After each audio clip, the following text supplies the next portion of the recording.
The question is, radiographically, the lesion shown in the color palette could be. Okay.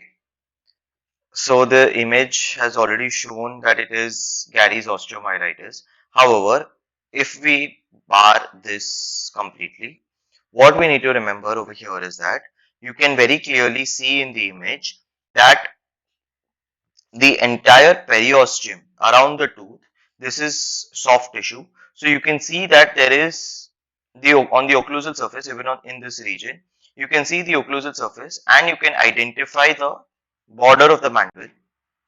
In addition to that, you can see some radio opacity which is present around this radio border of the mandible, and this radio opacity is in the form of lines, and this is more discernible in this diagram of here.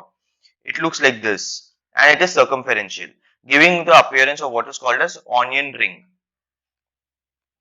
onion skin, peel or ring appearance.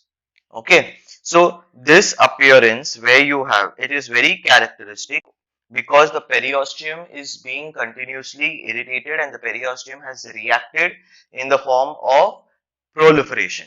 So such a reaction is because of irritation is what is called as proliferative periostitis. Okay, and this situation is very characteristically seen in what is Gary's osteomyelitis. It is primarily seen in young individuals who are able to handle an infective source or inflammatory source much more better. Okay.